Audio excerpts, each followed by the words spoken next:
In this session of Dezignworks TV, we're continuing with our segment on our new product, DSM, Digital Shape Modeling.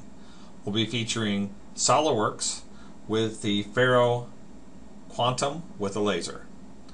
DSM is the world's first non-contact laser scanning for SolidWorks. For the length of the video, we've already created an alignment, and we're going to actually build the face of this part. The goal was to be able to capture the contour of this to actually add a bracket to the back of the bumper. So we're going to select the lock plane tool, and we've gone ahead and already picked some planes and actually built them through this. So with DSM, you're scanning through planes. So we're going to pick some planes we want to scan through. The nice thing about this, you do not have to fill in the whole part like some of the point cloud scanners. In this case, I do want some containment. I want to stay within a certain boundary. That's a great tool to allow you to contain the laser.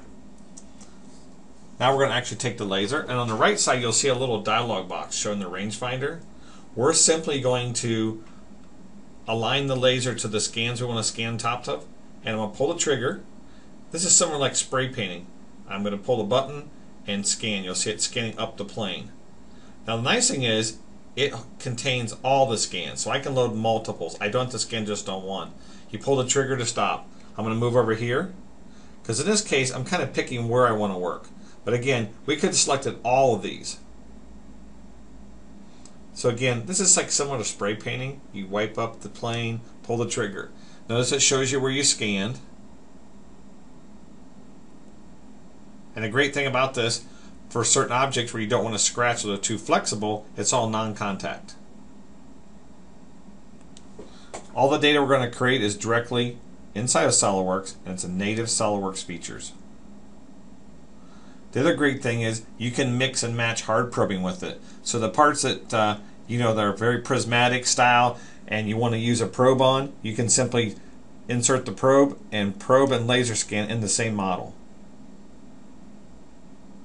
So we're going to finish a few more planes here. We're going to utilize the surface tools in SolidWorks to finish this.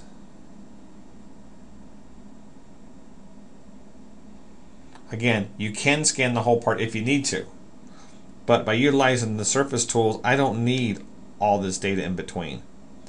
The great thing, I don't know if I mentioned it, was it's there. We store everything to a database as we reload it. So we're going to actually pull the trigger and tell it to build it. So you'll notice how fast it's processing data. Yes, that's 130,000, 90,000. It's cranking through the data that fast. And it's going to build all native SolidWorks data. And it's all added to the feature tree. So you can see in the feature tree, all the scans are there, and they're actually in a time and date stamp.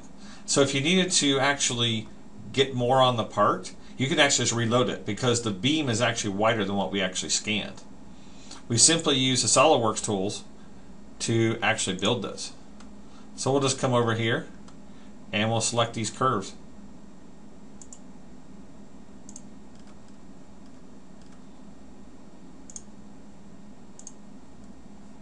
Let's restart this a minute.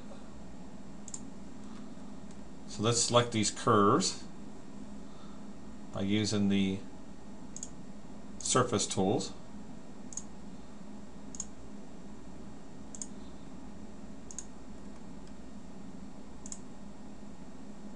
You could add guide curves or whatever you need to add to it.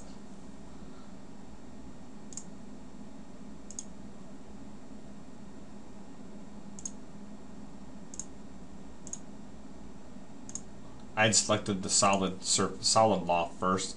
That's why you've seen that little mistake. There's our beautiful surface. Nice thing is you can modify and change it.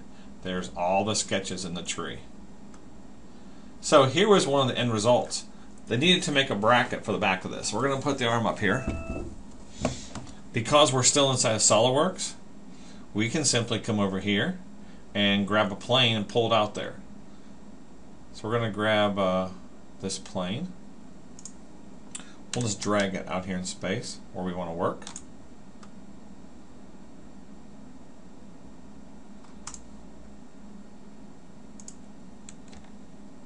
Just drag it out here. Now I can go ahead and, utilizing SolidWorks, let's just go sketch on that face. In this case, we're going to want a bracket that fits up to that bumper shape. So just for simple design, I'm just going to make a little rectangle, maybe stick some fillets on it. But the nice thing is, utilizing all the SolidWorks tools.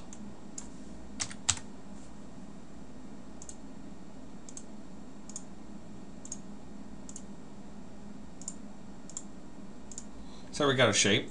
It could be anything. But the great thing is, we can go ahead and extrude that up to a surface face.